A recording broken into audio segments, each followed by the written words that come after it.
अस्सलाम वालेकुम। Welcome to my channel math physics intersection. I hope आप सब खैरियत से होंगे। आज की इस नई वीडियो में हम क्लास 8 के चैप्टर नंबर 6 को स्टार्ट करेंगे। चैप्टर नंबर 6 बेस करता है linear inequalities in one variable.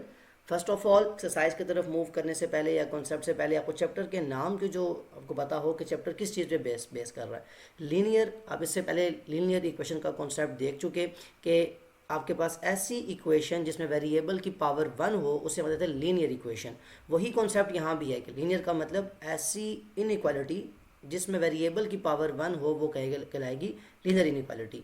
Inequality क्या होती है उसके एक्सरसाइज 6 में मैं डिटेल बात करता हूँ, उसके नोटेशंस क्या हैं, क्यों हम वो पढ़ते हैं, उसका मतलब क्या है।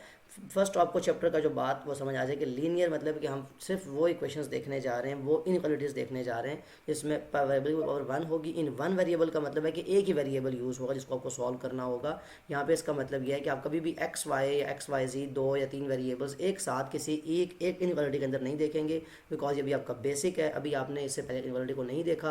तो इसीलिए एक्सरसाइज 6A बेस करती है सिंपल इनइक्वालिटीज़ पे कि आपको डेफिनेशन पता हो इनइक्वालिटी की, उसको क्यों पढ़ते हैं, नंबर लाइन पे कैसे रिप्रेजेंट करना है, या बेसिक चीज़ें क्लियर होंगी तो क्वेश्चन सॉल्व करना बहुत ज़्यादा आसान हो जाता है। नो फर्स्ट ऑफ ऑल बात करते हैं कि नोटेशन क्या है इनइक्वालिटी। जैसे हम इक्वेशन की बात करते हुए इक्वल का साइन यूज़ करते हैं, इसकी नोटेशन क्या होगी, मतलब वो तो आप बात नहीं कर रहे हम इक्वेशन की कि इक्वल का साइन यूज़ होगा, तो फिर क्या साइन है इनइक्वालिटी का। बड़ा सिंपल है, इससे पहले आपने क्लास 6 के लेवल तक आपने देखा हुआ है 6-7 में।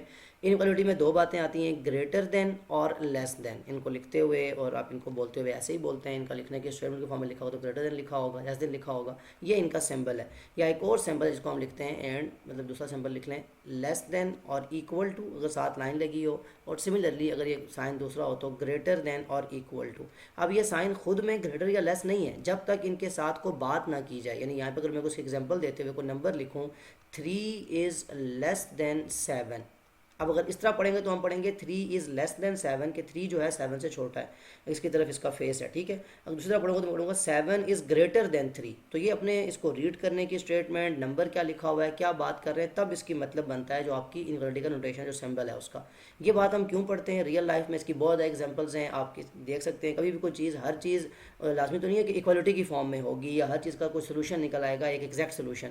इनइक्वालिटी की बात तब आती है जब आप अपने इर्द गिर्द देखते हैं कि there are some kind of, मतलब आपके पास एक ऐसा कंपैरिजन है, कोई एक चीज़ ज़्यादा है एक चीज़ कम है। आप डिफरेंट तरह के नोटेशंस देख लें, कोई भी चीज़ की बात कर लें, इवन अगर आप सबसे जो बेसिक वाटर है, केमिकल रिएक्शन से बनता है, आपका हाइड्रोजन है और ऑक्सीजन है।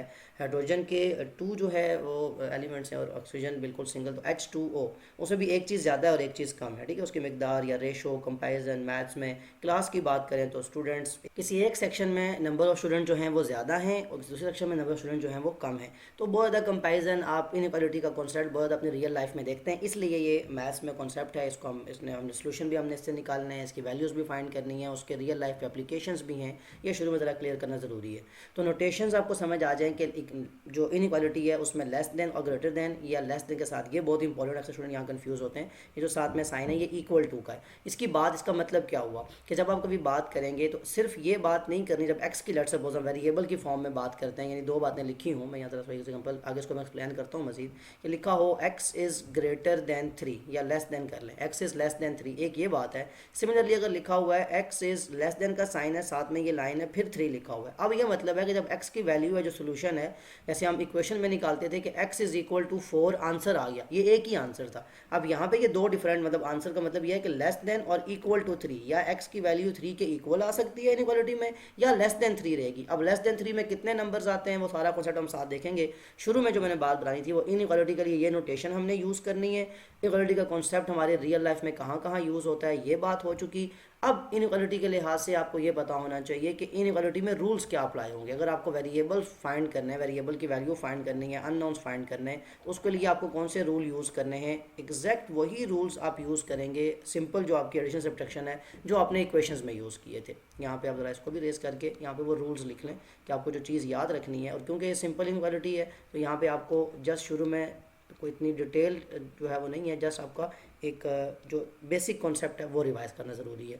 कि जैसे आप लिखते थे 4x इज़ इक्वल टू 16, एक स्टेप ये था कि आप 6, ये 4 जाके वहाँ डिवाइड हो जाएगा, x is equal to 16/4, cutting होनी है और ये 4 1s are 4 4s are 16, x की वैल्यू 4 आ जाएगी। क्लियर। सिमिलरली अगर यहाँ पे लिखा हो 4x लेस देन 16, अभी क्या होगा, ये 4 जाके वहाँ डिवाइड हो जाएगा, x is less then 16/4, again cutting होगी, x इज़ लेस देन 4। यानी रूल वही रहा कि ये 4 मल्टीप्लाई हो रहा है, वहाँ जाके डिवाइड हुआ, और यहाँ पे अब आंसर जब आया उसका मतलब तो बिल्कुल डिफरेंट है। मतलब उसकी नोटेशन तो आप ये समझें कि एक x इज इक्वल टू 4 का मतलब होना ये है कि x की जगह अगर 4 की वैल्यू पुट की जाए तो ये इक्वल आ जाएगी 16। ये चलें यहीं पे थोड़ा साथ आप समझ भी लेंगे कि 4 4 ज़ा 16 एग्जैक्ट इक्वल है। x लेस देन 4 का मतलब है कि x 4 से छोटी कोई भी वैल्यू यहाँ x की जगह पुट करें, ये इन जो इनक्वालिटी है सेटिस्फाई होती है। मैं चेक करवाता हूँ आपको क्या बात कर रहा हूँ मैं कि x से लेस कौन सा नंबर है। सबसे पहले मैं 3 आप लेट सपोज माइंड में रखें, तो x की जगह मैं 3 पुट करूँ, 4 इंटू 3, 4 3 ज़ार 12, क्या 12 16 से लेस है? बिल्कुल है, तो ये देखें सेटिस्फाई हो गया। x लेस देन 4 का मतलब है हम 2 भी रख सकते हैं, x की जगह 2 रखें, 4 2 ज़ार 4 इंटू 2, 4 2 ज़ार क्या होता है 8, क्या 8 लेस देन 16 है? तो मतलब 4 से लेस कोई भी नंबर रखेंगे आप x की जगह तो वो क्या करेगा, जो सेटिस्फाई कर देगा इस इनइक्वालिटी को। तो इसका मतलब हुआ जब हम ये कहते थे कि x इज़ इक्वल टू 4, तो मतलब इस इक्वेशन का सिर्फ एक आंसर है, एग्जैक्ट वन सोल्यूशन है, इसको हम कहते हैं वन सोल्यूशन, जो एग्जैक्ट एक आता है। यहाँ पे अनलिमिटेड नंबर ऑफ सॉल्यूशंस हैं। क्यों कह रहा हूँ अनलिमिटेड? कि x लेस देन 4 का मतलब ये तो नहीं है कि हम खाली 1 तक जा सकते हैं। x लेस देन 4, 0 भी तो लेस देन 4 है, -1 वो भी लेस देन 4 है, -2 वो भी लेस देन 4 है। तो जो बेसिक रूल्स हैं वो सारे वही जो आपने इक्वेशन में पढ़े हैं वो यूज़ होंगे। बेसिक रूल का मतलब यहाँ पे क्या हुआ, जैसे ये आपने डिवाइड किया, मल्टीप्लाई, जैसे आपने यहाँ से इसको चेंज किया इक्वेशन के कॉन्सेप्ट के मुताबिक। लेकिन अगर मैं यहाँ पे आपको एक बात बताऊँ कि जैसे आप नंबर को जब ऐड सब्ट्रैक्ट करेंगे, वो भी खैर सेम रूल है, वो भी आप बेसिक देख लें कि 4x plus 3 is equal to 12 था, तो आप यहाँ से ये 3 वहाँ से क्या हो जाएगा माइनस, यहाँ पे प्लस था तो वहाँ जाके माइनस हो गया। 4x is equal to 12 minus 3 is equal to 9। अब नेक्स्ट स्टेप में again x is equal to 9/4। Same यही कॉन्सेप्ट अप्लाई होगा इनइक्वालिटी में। मतलब जस्ट आप क्या करें, यहाँ से ये इक्वल का साइन चेंज कर दें, तो आपकी इनइक्वालिटी अगर यहाँ पे साइन होता, किसी कोई भी साइन होता, लेट सपोज साइन है ग्रेटर देन का, तो तब भी क्या होगा, ये साइन सेम चलता रहेगा, 3 वहाँ जाके माइनस हो गया, ये साइन सेम चलता रहेगा, ये 4 वहाँ जाके डिवाइड हो गया, ये साइन सेम। तो इनइक्वालिटी और इक्वेशन के अंदर ये कुछ चीज़ें ऐसी हैं जो सेम है, इसलिए वो शुरू में बता रहा हूँ आपको। हाँ, जो चीज़ सेम नहीं है वो अभी आपने देखनी भी नहीं है इनइक्वालिटी के अंदर, क्योंकि सिंपल इनइक्वालिटी बात कर रहे हैं। जब आप जाएंगे एक्सरसाइज 6b की तरफ, तो फिर आप देखेंगे कि अगर नेगेटिव नंबर आता है उसको आपने कैसे चेंज करना है, वो एक थोड़ी सी अलग स्टडी है। अभी आप यहाँ पे ज़रा इसको यहाँ तक पॉज करें। ये जो कॉन्सेप्ट है आपका इक्वेशन के जो रूल्स का, ये आपने देख लिया, इसी की बेस पे आपने सॉल्व करना है। अब यहाँ एक चीज़ बड़ी इंपॉर्टेंट है, नंबर लाइन। अब नंबर लाइन के बारे में आपने क्लास 6 के लेवल से आप देखते आ रहे हैं, उसको आपने रीड भी किया, ड्रॉ भी किया। नंबर लाइन बेसिकली नंबर को रिप्रेजेंट करने का एक मेथड है, जिसमें हमारा जो गिवन सोल्यूशन होता है, चाहे वो इक्वेशन की फॉर्म में हो चाहे इनइक्वालिटी की फॉर्म में हो, उसको हम लिखा करते हैं, उसको डिनोट किया करते हैं। तो अब नेक्स्ट जो आपका तीसरी जो आपका पॉइंट इंपॉर्टेंट है, जो पता होना चाहिए आपको, वो है नंबर लाइन। के नंबर लाइन की फॉर्म में हम इसको कैसे रिप्रेजेंट करेंगे जब भी हमारे पास कोई एक इनइक्वालिटी आती है। तो इसके लिए फ़र्स्ट ऑफ ऑल आपको एक लाइन ड्रॉ करनी है। लाइन आप ड्रॉ कर लें ब्लैक कलर से, और इस लाइन के ऊपर फर्स्ट ऑफ ऑल आपको पता हो कि एरो हेड होता है दोनों तरफ, इस तरफ भी एरो है, इस तरफ भी एरो है। ये एरो इंडिकेट करता है कि ये लाइन कंटिन्यूस चलती जा रही है, ये रुक नहीं रही। यहाँ पे मिड में 0 आता है, यहाँ पे 1 है, यहाँ पे 2, यहाँ पे 3, यहाँ पे 4, यहाँ पे 5। बिल्कुल जैसे 0 से राइट साइड पे पॉजिटिव एंट्रीज होती हैं, लेफ्ट साइड पे क्या हो जाएगा नेगेटिव एंट्रीज, -1, -2, -3, -4 और लास्ट में -5। तो ये आपके पास एक नंबर लाइन है। ये नंबर आपने पहले भी देखी हुई है, क्लास 7 से देखते आ रहे हैं आप इसको। अब ये एरो का मतलब है कि 5 के बाद आगे क्या है, ये unlimited, 5 6 7 up to so on. ये -5 के इधर -6 -7 -8। एक इंपॉर्टेंट बात, किसी भी नंबर के, कोई नंबर अगर आप फिक्स अपने माइंड में कर लें, इस नंबर में बात करता हूँ मैं 1 की, अगर आप 1 को फिक्स करते हैं तो 1 से राइट साइड पे लिखे हुए सारे नंबर 1 से ज़्यादा हैं। दोबारा सुने, 1 से राइट साइड पे लिखे हुए सारे नंबर जो हैं ये ग्रेटर होंगे 1 से, जिस एक स्पेसिफिक नंबर की बात कर रहे हैं। यहाँ मैंने 1 को फिक्स किया, ये किसी को भी आप फिक्स करके सोच सकते हैं इसके बारे में। और इससे लेफ्ट साइड पे जितने भी नंबर होंगे वो क्या होंगे, स्मॉलर होंगे उससे। ये नंबर है सबसे इंपॉर्टेंट बात पता होनी चाहिए आपको। अब -4 लेस देन 1, छोटा है ना, लेफ्ट साइड पे आता है। एक तो ये आपका हिंट है आपको ये याद रखने के लिए। वैसे भी -4 आपको पता है नेगेटिव नंबर है, उसकी वैल्यू कभी भी 1 से ज़्यादा नहीं हो सकती। बल्कि -3 जो है, अब देखें अगर मैं -3 को फिक्स करूं तो -3 से राइट साइड पे लिखे हुए सारे नंबर उससे बड़े हैं। मतलब -3 कभी आपसे पूछा जाए, ऐसे लिखा हो -3 दरमियान में यूँ ब्लॉक हो, या आप क्लास लो पढ़ते आ रहे हैं प्राइमरी लेवल से, तो आपने ये देखा होगा -3 और यहाँ लिखा हुआ है -2 या -1। आपसे पूछा था कि आप इसमें साइन प्लेस करें ग्रेटर देन का या लेस देन का, तो -3 बड़ा है या -1 बड़ा है, याद रखें -3 नंबर लाइन पे आता है इस जगह पे, इसके राइट साइड पे है ना -1, तो दैट मीन -1 हमेशा बड़ा होगा -3 से। सो ये बड़ी इंपॉर्टेंट पॉइंट है, जो नंबर लाइन आपने ड्रॉ भी करनी है, इस पर पॉइंट प्लेस भी करने हैं। आपको अगर पॉइंट लिखे हुए आएंगे उसका मतलब ही पता होना चाहिए कि किसी भी नंबर को अगर फिक्स किया जाए, उस नंबर से लेफ्ट साइड पे लिखे हुए सारे नंबर उससे छोटे होते हैं। यानी यही अगर आपको मैं एक नया क्वेश्चन बना दूं कि -3, अगेन यही आपके सामने ब्लॉक है और यहाँ लिखा हुआ है -5, इनफैक्ट -5 की जगह आप इसको रेस करके -8 कर लें, तो यहाँ लिखा भी नहीं हुआ नंबर लाइन पे। लेकिन अब -3 -8 कहाँ एग्जिस्ट करेगा? लेफ्ट साइड पे, यहाँ पे -6 होगा, कहीं -7 होगा, -8 होगा। तो माइनस जो 8 है वो -3 से लेफ्ट साइड पे आता है, दैट मीन -3 बड़ा है और -8 छोटा है, तो आपका एरो जो है यूँ चेंज हो जाएगा। तो ये इंपॉर्टेंट है कि नंबर लाइन पे एक तो ये बात कि लेफ्ट और राइट वाली। सेकेंडली दूसरा आपको पॉइंट ये याद रखना है कि नेगेटिव नंबर जो होते हैं उनमें जितना नंबर बढ़ता जाएगा उतनी उसकी वैल्यू बड़ी कम होती जाएगी। मतलब आप -100 उधर से कितना ज़्यादा हो गया एकदम, लेकिन उसकी वैल्यू कम होती जा रही है। -100 का मतलब है लेफ्ट पे कहीं बहुत दूर जाके, तो उसकी वैल्यू बहुत कम है। -100 से 0 बहुत बड़ा है, -100 से इधर लिखा हुआ ये 2 या 3, इनकी वैल्यू बहुत ज़्यादा है। तो जैसे जैसे नेगेटिव नंबर की जो उसकी न्यूमेरिकल वैल्यू वो बढ़ती है, मतलब -100 या -150, इस तरह उसकी वैल्यू, ओरिजिनल जो वैल्यू है उसकी जो वो कम होती जाती है। ये नेगेटिव नंबर के लिए ऐसा को पता होना चाहिए था। इसके अलावा अगर नंबर लाइन पे आपको क्वेश्चन, एक ऐसा क्वेश्चन है जिसको आपने प्लेस करना है, लेट सपोज यही नंबर का कॉन्सेप्ट आगे चलते हुए, अगर यहाँ पे आपको कहा जाए कि आपने एक नंबर है उसको यहाँ पे डिनोट करना है, एक नंबर मतलब आपने एक वेरिएबल, आपने सोल्यूशन फाइंड किया कि x है, उसकी वैल्यू है लेस देन -2, ये तो ग्रेटर देन का साइन डाल दिया मैंने कि -2 ग्रेटर है x से, यानी जो सोल्यूशन आएगा x की वैल्यू -2 से छोटी है, जो भी आपने इनक्वालिटी सॉल्व की। इसका मतलब क्या हुआ, या इससे पहले कभी मैंने क्वेश्चन सॉल्व किया था, सोल्यूशन सॉल्व किया था, x is equal to exact 4 आया था। इसको जब नंबर लाइन पे आप करते थे प्लॉट, तो क्या करते थे कि एग्जैक्ट 4 के ऊपर अपना पॉइंट बना देंगे और कहेंगे ये हमारा आंसर है, यहाँ पे हमने हमारा नंबर प्लॉट होता है। लेकिन अगर ये इनइक्वालिटी के बजाय इस चला जाए फॉर्म में x इज लेस देन -2, अब इसका मतलब एग्जैक्ट एक पॉइंट तो नहीं है, इसका तो मतलब यह है कि -2 से छोटी कोई भी वैल्यू, x की वैल्यू जो है -2 से छोटी होगी। तो -2 से -3 भी छोटा है, -4 भी छोटा है, -5 इधर लिखे हुए सब नंबर जो है छोटे हैं -2 से।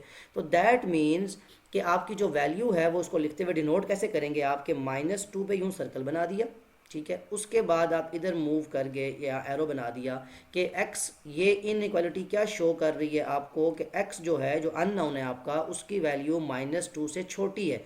तो -2 से छोटी वैल्यूज़ किस तरफ हैं, -3, -4, -5, ये सारी वैल्यूज़ क्या होंगी, इसका सोल्यूशन होंगी। जैसे मैंने कहा था अनलिमिटेड नंबर ऑफ सोल्यूशंस आते हैं। सो ये आपका इनइक्वालिटी को प्लॉट करने का तरीका है एक बार। लेकिन अगर यहीं पे आ जाए कि x इज, यानी यही इनइक्वालिटी है, लेकिन साथ में इक्वल टू का साइन भी आ जाए कि x लेस देन -2 तो है ही है, लेकिन साथ में इक्वल भी है, तो अब क्या करेंगे, अब यही जो आपने सर्कल बनाया इसको यहाँ से फिल कर दें, अगर डॉट बना दें, इसको डॉट के साथ एरो लगाओ, तो दैट मीन ये इक्वल भी हो रहा है, यानी अब x की वैल्यू -2 के इक्वल भी है और उससे छोटी भी है, यानी ये दोनों बातें इसमें कंप्लीट हो रही हैं। सो ये बहुत इंपॉर्टेंट है सर्कल का कॉन्सेप्ट। और साथ में ये, अगर यही इक्वलिटी एक्सचेंज कर देता हूँ मैं, y की फॉर्म में लिख देता हूँ कि y इज़ ग्रेटर देन 3, कि y 3 से जो है वो ग्रेटर है। इसके लिए क्या करूँगा मैं कि 3 पे एक सर्कल बनाया और यूँ एरो बना दिया। ये एरो शो कर रहा है कि y जो वेरिएबल मैंने सोल्यूशन सेट निकाला है, इसमें y की वैल्यू 3 से बड़ी है, 4 भी हो सकती है, 5 भी हो सकती है, 6 भी, कुछ भी हो सकती है। लेकिन यही अगर इक्वल का साइन भी लगा दूँ तो मुझे इस सर्कल को अब डॉट में चेंज करना पड़ेगा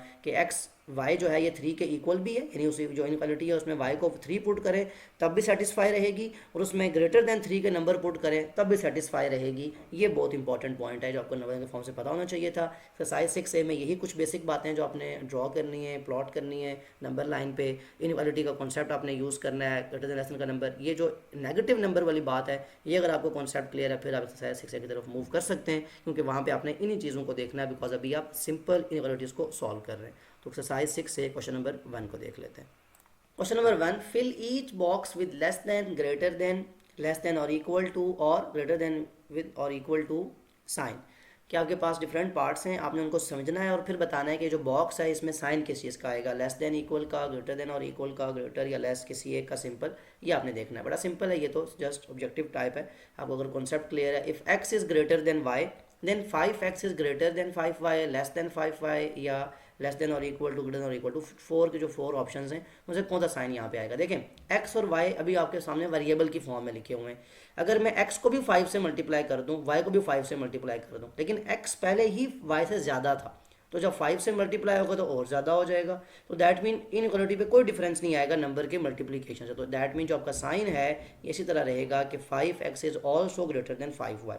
B part, if x is less than y, अगर x जो है वो y से लेस है, छोटा है, देन x बाय 20, यानी इसको 20 से डिवाइड कर दें, नंबर मजीद छोटा हो जाएगा, y डिवाइड बाय 20। तो जब आप सेम नंबर से मल्टीप्लाई या डिवाइड करते हैं तो आपकी इनइक्वालिटी पे कोई डिफरेंस नहीं रहता। जो y पहले ग्रेटर था, जब x 20 से डिवाइड हो जाएगा तो वो मजीद ग्रेटर होगा, यानी वही आपकी इनइक्वालिटी का साइन रहेगा, उसमें कोई चेंज नहीं आ रहा। अब नेक्स्ट आ जाएं, if x is greater than और इक्वल टू y, अगर x और y इक्वल भी हो सकते हैं, ग्रेटर भी हो सकते हैं, यानी x की वैल्यू ज़्यादा भी हो सकती है और y के इक्वल भी आ सकती है। अगर मैं दोनों तरफ सेम नंबर से 3 से मल्टीप्लाई करूं तो क्या इनइक्वालिटी में चेंज आएगा? नहीं, वो ग्रेटर देन और इक्वल टू का साइन सेम रहेगा, इनइक्वालिटी में कोई चेंज नहीं आएगा, बिकॉज सेम नंबर से मल्टीप्लाई हो रहा है। If x is less than और इक्वल टू y, अगैन जब इसमें इक्वल टू का साइन आ गया, सेम नंबर से डिवीजन है, तो सेम नंबर से डिवाइड या मल्टीप्लाई होते कोई चेंज नहीं आता। यहाँ तक तो 4 पार्ट आसान थे। अब ज़रा सोचना है आपने कि इफ़ 15 इज़ ग्रेटर देन 5, आसान है, 15 5 से बड़ा होता है, and 5 is greater then x, और 5 जो है ये x से बड़ा है, देन 15 इज़, ये यहाँ पे क्या आएगा? लेस होगा, ग्रेटर होगा, क्या होना चाहिए? देखें, अगर 15 5 से बड़ा है, 15 की वैल्यू ज़्यादा है 5 से, और 5 बड़ा है x से, तो x की वैल्यू क्या हो सकती है? छोटी होगी ना 5 से, 4 हो सकती है, 3 हो सकती है, 2 हो सकती है, 1 0 -1 कुछ भी। तो यहाँ कोई भी नंबर लिखा हो, 4 लिखा हो, इसमें सबसे बड़ी वैल्यू 4 की आ सकती है, 5 लेस देन, मतलब ये जो साइन है, अगर हम डेसिमल में नहीं जाते तो सबसे जो होल नंबर में वैल्यू आती है सबसे कम, वो 5 से लेस 4 आता है। क्या 4 15 से छोटा है? तो ऑटोमेटिकली 15 इज़, मतलब 15 की वैल्यू ज़्यादा होगी हमेशा, x की वैल्यू हमेशा कम रहेगी, क्योंकि वो जो हमारा एक कंडीशन बनी हुई है वो ऐसी है। सिमिलरली जो लास्ट पार्ट है, if x is less then 50, x जो है वो 50 से छोटा है, x की वैल्यू 50 से लेस है, आपके माइंड में एकदम नंबर आना चाहिए कि 50 से लेस का मतलब है कि 50 से लेफ्ट पे एक लाइन जा रही है एरो के साथ, 49 भी हो सकता है, 48 भी, कुछ भी हो सकता है। फिर next, 50 is greater than, y is greater then 50, यानी y जो है वो 50 से, अब क्या होगा नंबर लाइन पे, जो y की इक्वेशन बनेगी उसका हम सर्कल बना के किधर बना देंगे? आगे की साइड पे, कि ये नंबर इंक्रीज करते जा रहे हैं। y की वैल्यू क्या हो सकती है? 51 हो सकती है, 52 हो सकती है, 53 हो सकती है। अब यहाँ पे पूछा जा रहा है x और y का फिर क्या रिलेशन हुआ आपस में? x की वैल्यू किधर थी? लेफ्ट वाली साइड पे, यानी 49 48, y की वैल्यू किधर है? इधर 51 52। तो दैट मीन हमेशा क्या होगा कि y ग्रेटर रहेगा x से, बिकॉज y 50 से ज़्यादा है और 50 x से ज़्यादा है। तो रिलेशन बनता ही ऐसे है कि ये फिर y भी क्या हो जाएगा? ज़्यादा। तो दैट मीन जो आपने इक्वेशन की फॉर्म में पढ़ा था, बिल्कुल वही कॉन्सेप्ट आपका यहाँ पे अप्लाई होता है कि जो आपकी इक्वालिटी का साइन चल रहा था वही आगे चलता है अगर सेम नंबर से मल्टीप्लाई या डिवाइड हो रहा हो, जो मैंने शुरू में आपको कॉन्सेप्ट में बताया भी था। मूव करते हैं क्वेश्चन नंबर 2 की तरफ। Question number 2, solve each of the following inequalities and illustrate the solutions on a number line. Illustrate मतलब होता है शो करना, जाहिर करना। तो आपने अब यहाँ पे सॉल्व भी करना है और फिर इसको नंबर लाइन पर रिप्रेजेंट भी करना है। तो फर्स्ट ऑफ ऑल सोल्यूशन में आ जाएं। सोल्यूशन ऑफ ए पार्ट, क्या आपकी इनइक्वालिटी है? 3x लेस देन और इक्वल टू 18। मैंने क्या बताया, जो इक्वेशन का रूल है बिल्कुल वही अप्लाई होगा कि 3 यहाँ पे हो रहा था मल्टीप्लाई, आगे क्या हो जाएगा? डिवाइड। तो नेक्स्ट स्टेप हो जाएगा x लेस देन और इक्वल टू 18/3, डिवीजन हो सकती है, 3 1 जार 3 6 जार। तो जो इनइक्वालिटी आ गई वो क्या आ गई? x लेस देन और इक्वल टू 6। अब नेक्स्ट फॉर्म में आपको एक लाइन ड्रॉ करनी है इन नंबर लाइन के लिए। नंबर लाइन की आप एक लाइन ड्रॉ करेंगे और फिर इस पर नंबर रिप्रेजेंट कर दें। आप नंबर रिप्रेजेंट करना है आपने, तो अब आप क्या करेंगे? सिंपली ये जो आपकी इन जो नंबर लाइन आपने ड्रॉ की है, इस पर यहाँ फर्स्ट नंबर आप 0 लिख लें, ये 1 है, ये 2 3 4 5 6, ये अगर इनइक्वालिटी में आगे इंक्रीज़ भी कर दूं तो 6 के बाद जो नेक्स्ट नंबर आएगा वो आएगा 7 8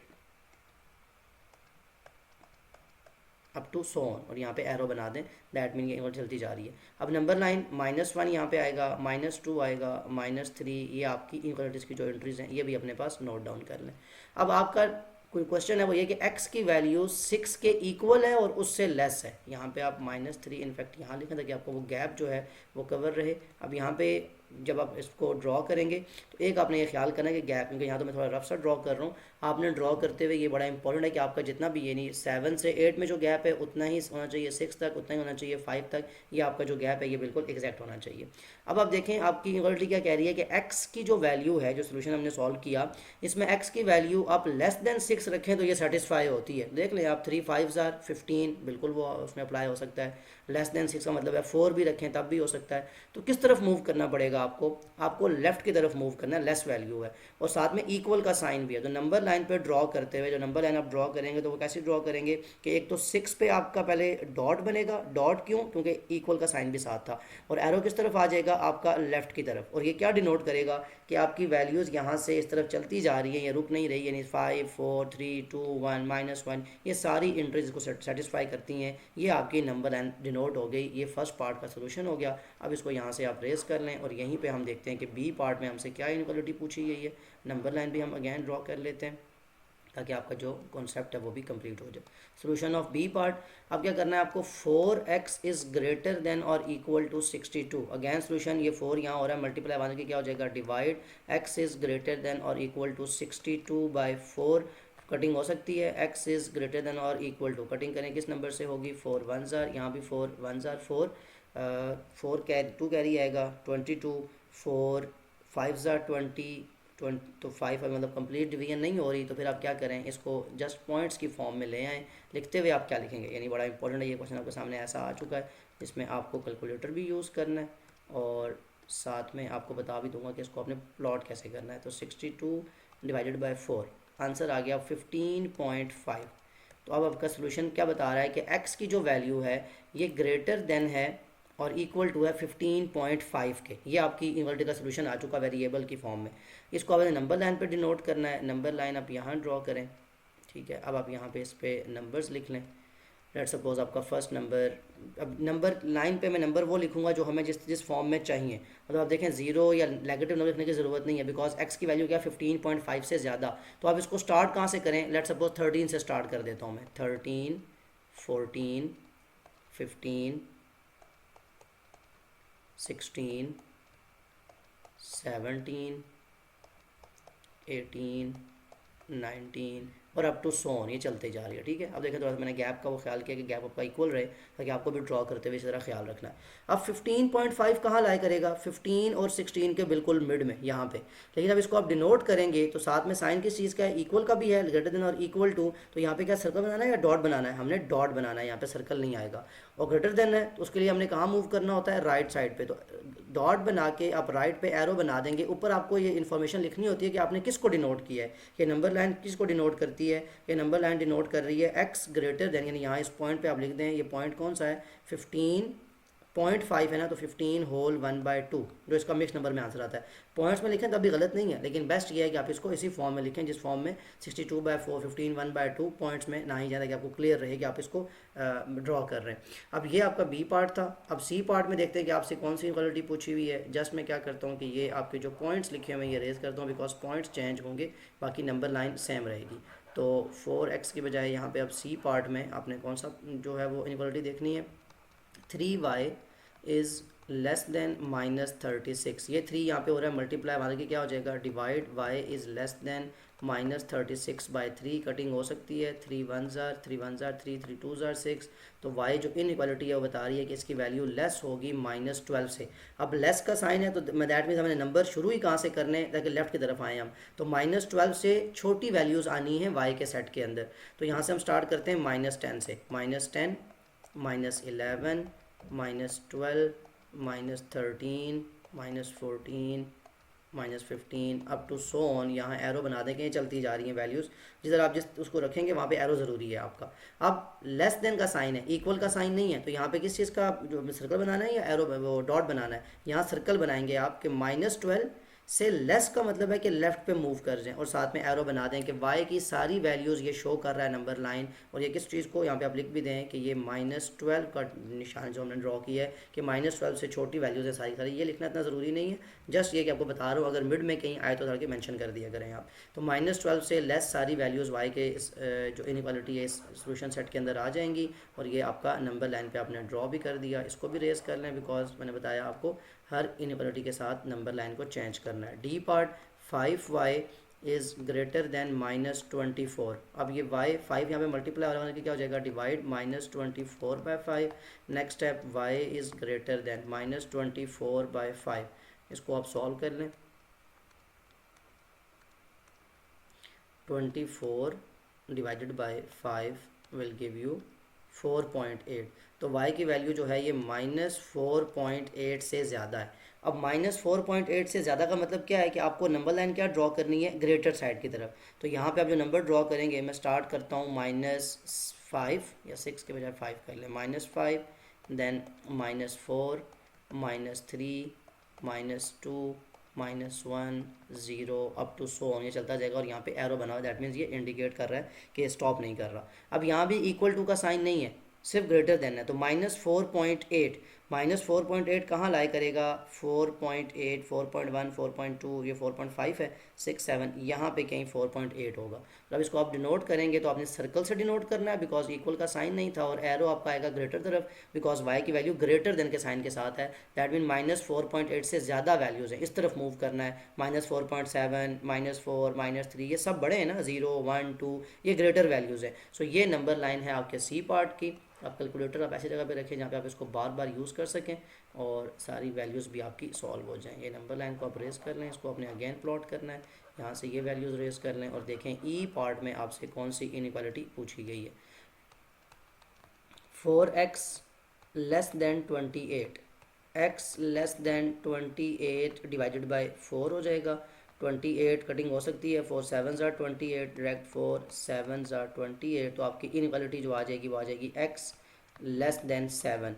लेस देन 7 का मतलब क्या है, अब आपके नंबर्स कहाँ होने चाहिए, लेफ्ट साइड पे, यानी 7 से छोटी एंट्रीज। तो हम स्टार्ट कहाँ से करते हैं, इसके लिए हम स्टार्ट कर देते हैं 8 से, एक नंबर ज़्यादा कर लेते हैं, 8, 7, 6, 5, माइनस नहीं है, सिंपल 5 है, 5, 4 अप टू सो ऑन। यहाँ लास्ट में एरो बना दें जो इंडिकेट करेगा ये आपकी नंबर लाइन चलती जा रही है। अब इसको डिनोट कैसे करना है, 7 है तो एक तो सर्कल आएगा, बिकॉज इक्वल का साइन नहीं था, और ये ग्रेटर है तो ये मूव करता जाएगा, ये कभी रुकेगा नहीं। दैट मीन 7 से ज़्यादा, जो 7 से लेस जो एंट्रीज हैं, सॉरी कम, जो एक्स की वैल्यूज़ है वो लेस है ना, लेस का साइन है, तो 7 से लेस क्या है, 6, उससे लेस 5, 4, जितनी भी आगे एंट्रीज हैं सारी एक्स के सोल्यूशन में आ जाएंगी। ये आपका ई पार्ट आपने यहाँ पे ड्रॉ कर दिया नंबर लाइन पे। अब इस नंबर लाइन को अगेन रेस कर लें, यहाँ से आप ई पार्ट को रेस करके एफ पार्ट में देखें आपसे कौन सी इनइक्वालिटी पूछी गई है। एफ पार्ट 12x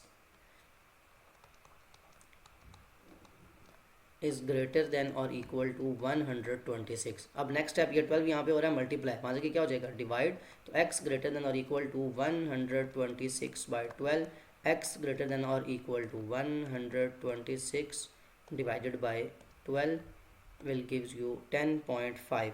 तो 10 होल 1/2 या 10.5 आप ब्रैकेट लिख लें। अब जब इसको आप प्लॉट करेंगे तो प्लॉट करते हुए क्या ख्याल करना है आपको, नंबर आपने कौन सा लिखना है, x ग्रेटर देन 10.5 है, 10.5 से ज़्यादा, तो उधर के नंबर आने चाहिए ना हमारे पास। तो स्टार्ट कहाँ से करें, 9 से कर लेते हैं, एक number 9, 10, 11, 12, 13, 14, 15 up to so on, ये नंबर चलते जा रहे हैं। जितने कम नंबर लिखें, नंबर लाइन ज़्यादा थी इसलिए नंबर ज़्यादा लिख रहा हूँ। अगर आपकी नंबर लाइन में स्मॉल ड्रॉ की हुई है तो फिर आप जितने नंबर लिखें आगे सिर्फ एरो इंडिकेट करना ज़रूरी है।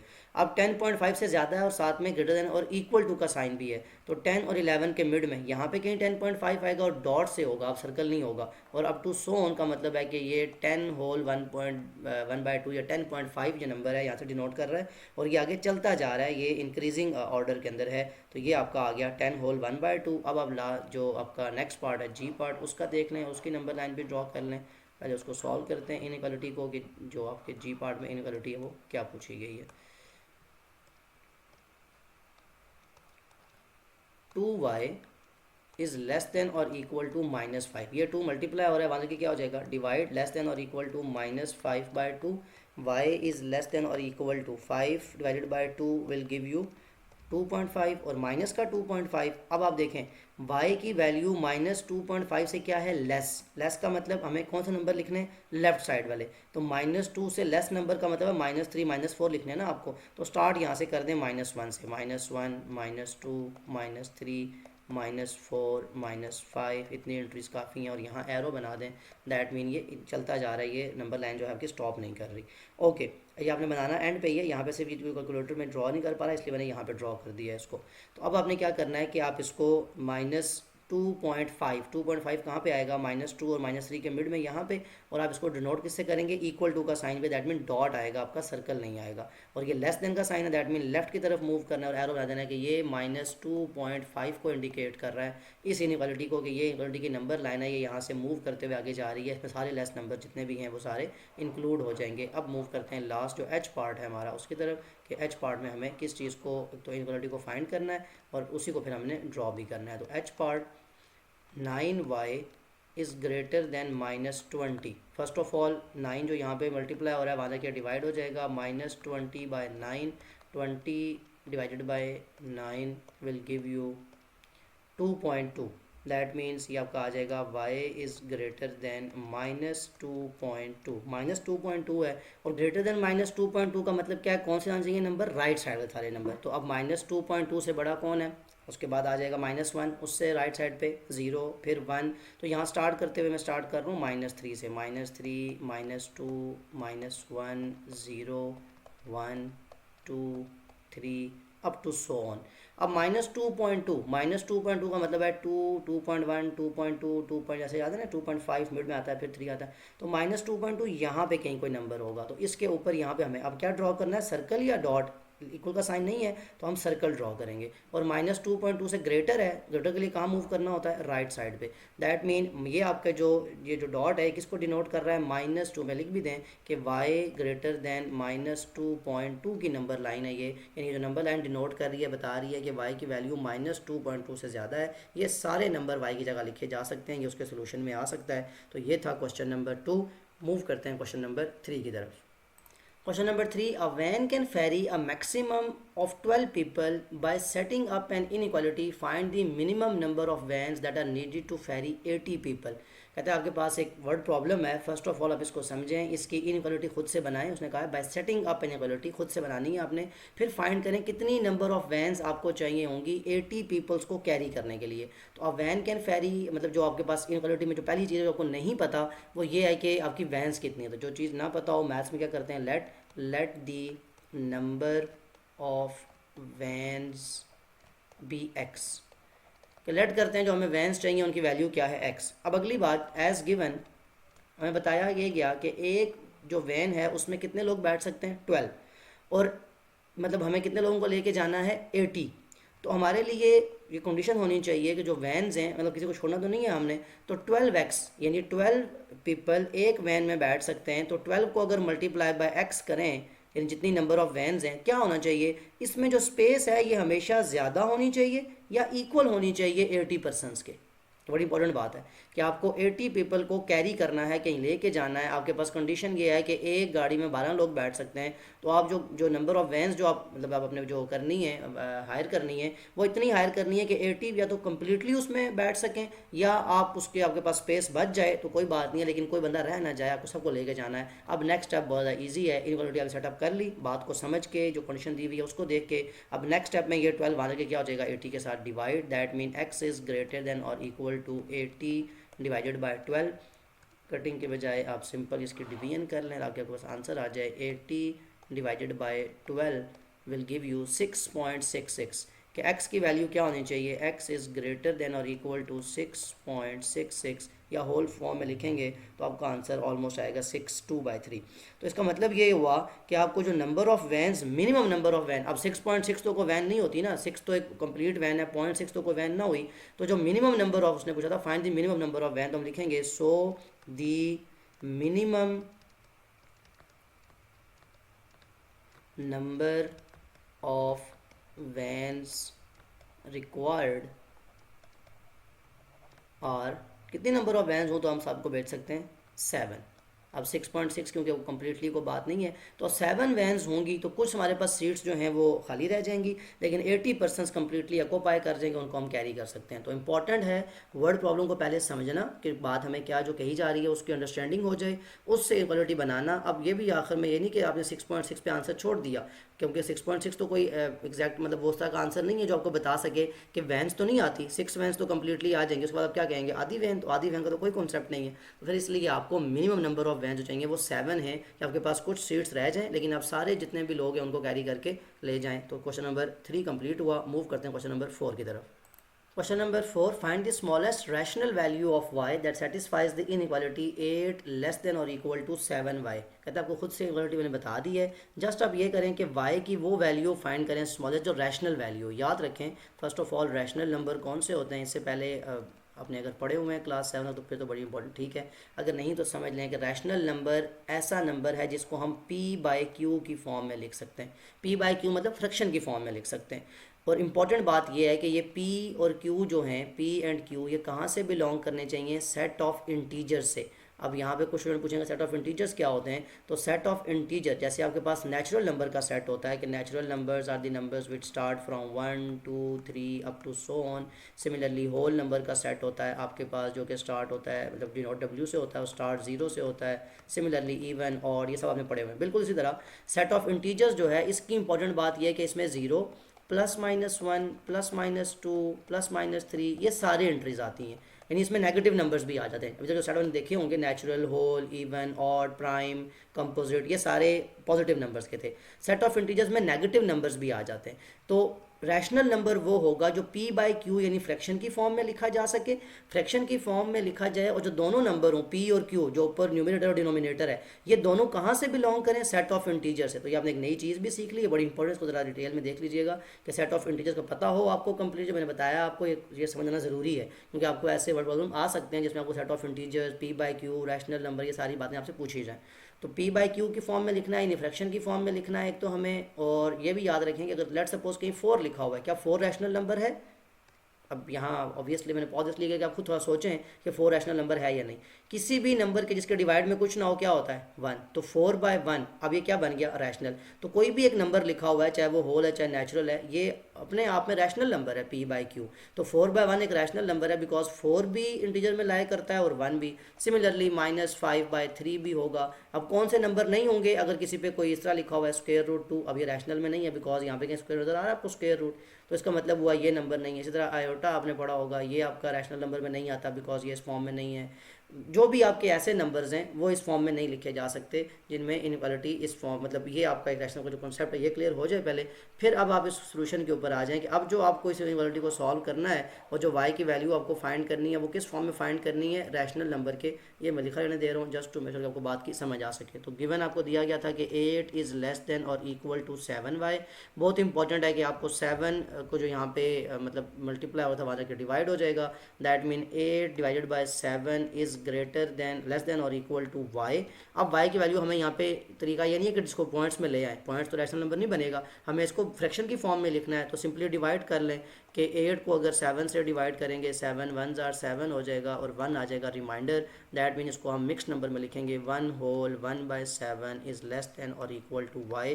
इस फॉर्म में लिखें या सिंपली आप इसको इस फॉर्म में रहने दें, दोनों आंसर आपके ठीक माने जाएंगे बिकॉज रैशनल नंबर के लिए आपको सिंप्लीफिकेशन मैंने तो करवा दी जस्ट टू मेक श्योर। दोनों लिख सकते हैं आप क्योंकि रैशनल नंबर आता है और ये स्मॉलेस्ट वैल्यू होगी क्योंकि ये लेस देन और इक्वल का साइन है। इससे जो बाकी वैल्यूज़ होंगी वो बड़ी होंगी y की, क्योंकि ग्रेटर देन साइन है ना, इससे ज़्यादा वैल्यू होगी जितनी भी होगी। 1 होगा, इसके बाद 2 आ जाएगा, फिर 3 आ जाएगा। तो ये सबसे स्मॉलेस्ट रैशनल नंबर है according to this given inequality. बहुत इंपॉर्टेंट कॉन्सेप्ट था, इसको आपने डिटेल में देखा। मूव करते हैं क्वेश्चन नंबर 5 की तरफ। Question number 5, given that x satisfies the inequality 20x greater than 33, find the smallest value of x if x is a prime number। अब यहाँ आपसे सारा वो कॉन्सेप्ट प्राइम नंबर का, rational number, natural number check करना जा रहा है बिकॉज सिंपल इक्वालिटी है, कॉन्सेप्ट तो बहुत आसान है, इसलिए ये बातें पता होना बहुत ज़रूरी हैं जो मैथ्स की बेसिक चीज़ें। तो कहता है अगर मैं खुद से बता रहा हूँ आपको, क्वेश्चन वाला ये कह रहा है कि अगर जो इनइक्वालिटी आपको दी हुई है इसमें x की जो भी वैल्यू आएगी वो सेटिस्फाई करेगी इसको, तो वैल्यू तो आप निकाल लेंगे, वो तो बहुत आसान है। आपने लिखा 20x is greater then 33। Next step में ये x जो है ग्रेटर देन 33 डिवाइडेड बाय 20 हो जाएगा। नेक्स्ट स्टेप के अंदर x greater then 33 divided by 20, calculator पे आप डिवाइड कर लें, 33 divided by 20 will gives you 1.65। ये x की इक्वालिटी का आंसर आ गया कि 1.65 आपके पास आंसर है। लेकिन पूछा क्या, आंसर क्या था? नहीं, आपसे ये पूछा गया था कि अगर x की जो वैल्यू आए वो इसको सेटिस्फाई करती है, यानी 1.65 से बड़ी कोई भी वैल्यू आ जाए x की, चाहे वो 2 है, 3 है, 5 है, 7 है, 9, कोई भी नंबर चलते जाएँ आप राइट साइड पे, वो सब क्या करेंगे, सेटिस्फाई कर देंगे इसको, अगर if x is a prime number. अब मतलब अगर ये प्राइम नंबर, अब आपने फाइंड क्या करना है, मतलब इस इनइक्वालिटी के बाद आपने ये फाइंड करना है कि x की सबसे छोटी वैल्यू प्राइम नंबर की क्या होगी। तो फर्स्ट ऑफ ऑल देखें प्राइम नंबर का सेट क्या होता है। प्राइम नंबर का सेट जो होता है, प्राइम नंबर कौन से होते हैं, वो नंबर जो एक तो खुद से डिविजिबल हों और एक उन पे वन का, यानी दो फैक्टर्स उस पे हों, एक तो वन और एक वो खुद अपने आप के, वन एंड इट सेल्फ। अब टू आपका प्राइम नंबर है क्योंकि टू वन से डिवाइड होता है और खुद से होता है। थ्री, उसके बाद आपका है फाइव, सेवन, 11, 13, ये आपके सारे प्राइम नंबर्स हैं जो भी मैं पहले नेचुरल नंबर होल नंबर के साथ बात भी कर रहा था। अब अगर x की वैल्यू 1.65 से बड़ी है और पूछा जा रहा है सबसे स्मॉलेस्ट प्राइम नंबर, तो सबसे स्मॉलेस्ट प्राइम नंबर 2 है। क्या 2 यहाँ पे एप्लीकेबल हो सकता है? x की वैल्यू 1.65 से बड़ी है तो 1.65 के बाद अगला नंबर कौन सा आएगा? 2। तो दैट मीन सबसे छोटी वैल्यू जो है जो प्राइम नंबर हो सकती है अकॉर्डिंग टू दिस कंडीशन वो कौन है? 2। अगर यहाँ पे लिखा होता 2.65 फिर 2 इंक्लूड ना होता। अब 2.65 से बड़ा प्राइम नंबर कौन है? 3। तो फिर हम कहते हैं 2 नहीं हो सकता, 3 प्राइम नंबर हो सकता है बिकॉज ये उससे ग्रेटर है, सेटिस्फाई कर रहा है इस वक्त। तो बहुत इंपॉर्टेंट है इस चीज़ को सेटिस्फाई करना। और सेकेंडली ये जो आपको पूछा गया स्मॉलेस्ट प्राइम नंबर, ये बात तो लास्ट में लिखेंगे सो दी, इस इनइक्वालिटी के मुताबिक इसकी जो हमने जो वैल्यू निकाली, so the smallest prime number is 2, कि हमारे पास जो आंसर आएगा जो सबसे स्मॉलेस्ट प्राइम नंबर होगा वो कौन होगा? 2। बिकॉज हमें इनइक्वालिटी ने ये बताया कि 1.65 से बड़ी कोई भी वैल्यू ली जा सकती है और प्राइम नंबर जो सबसे छोटा है वो 2 है। तो इस बेस पे हमने ये क्वेश्चन सॉल्व किया कि हमें कॉन्सेप्ट क्लियर था, पता था प्राइम नंबर्स क्या होते हैं, इसलिए वो सारी चीज़ें मैं कॉन्सेप्ट की बात कर रहा होता हूँ शुरू में वीडियो के, वो देखना बहुत ज़्यादा ज़रूरी होता है। मूव करते हैं क्वेश्चन नंबर 6 की तरफ। Question number 6. Find the greatest odd integer value of x that satisfies the inequality 3x less than minus 105. First of all आप सोल्यूशन में आ जाएं, बाद में हम आते हैं कि ऑड इंटीजर क्या है। फर्स्ट ऑफ ऑल तो हम जो इनइक्वालिटी हमें दी हुई है कि 3x लेस दैन माइनस 105, इसको सॉल्व कर लेते हैं। नेक्स्ट स्टेप में x is less than minus 105/3। Simple cutting है, आप कर सकते हैं। 3 1 ज़ार 3, 3 3 ज़ार 9, यहाँ पे 3 आ जाएगा। 1 कैरी 15, 3 5 ज़ार 15। तो x is less than minus 35, ये आपकी इनइक्वालिटी का सोल्यूशन आ गया। अब मतलब क्या है कि माइनस 35 से छोटी वैल्यूज़ x में आ सकती हैं, सोल्यूशन बन सकती हैं। माइनस 35 से छोटी वैल्यू कौन सी हैं? फर्स्ट ऑफ ऑल एकदम आपके माइंड में क्या आ जाना चाहिए? Number line.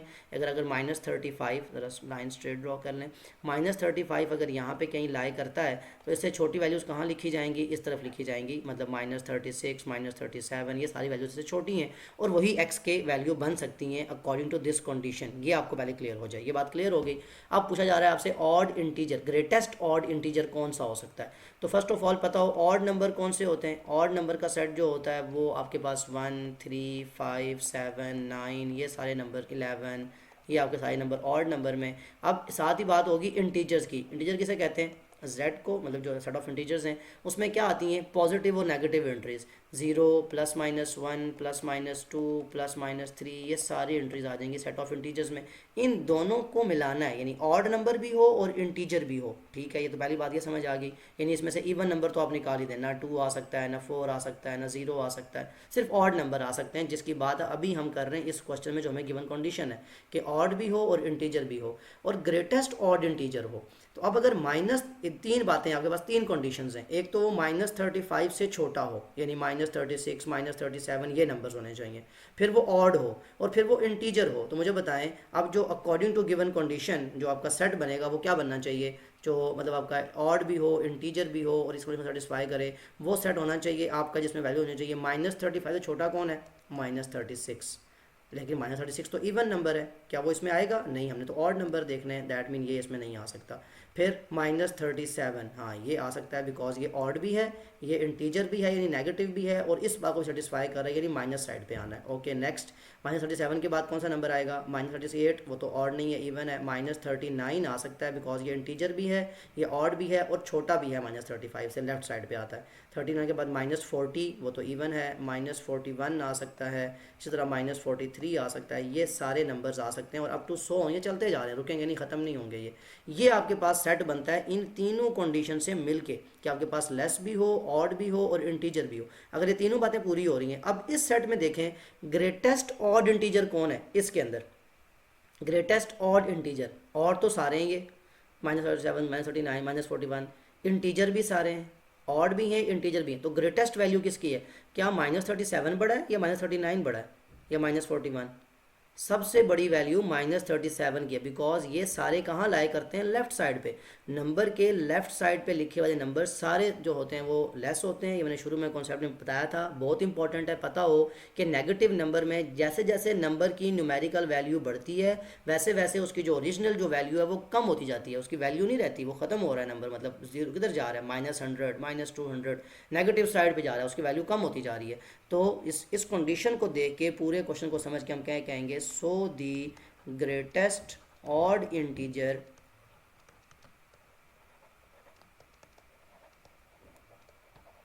इज -37, और यही हमारा आंसर होगा। ये तीनों बातें तो साइड में मैंने लिखी हैं, ये चाहे तो आप रफ में जब क्वेश्चन सॉल्व कर रहे हो लिख सकते हैं, या ना भी लिखें तो आपको जो आखिर में आंसर है वो ठीक बताना है कि जो ग्रेटेस्ट ऑड इंटीजर है जिसकी वैल्यू सेटिस्फाई कर सकती है वो क्या आएगी, -37। यही हमें बताना था कि एक्स की जो कंडीशन है इनइक्वालिटी में वो भी सेटिस्फाई होनी चाहिए, ऑड वैल्यू भी होनी चाहिए, इंटीजर्स भी होने चाहिए। तो इन तीनों बातों के मुताबिक ये हमारी वैल्यू, यही हमारा आंसर था। यहाँ क्वेश्चन नंबर 6 कंप्लीट हो, एक्सरसाइज भी यहाँ कंप्लीट हो गई आपकी।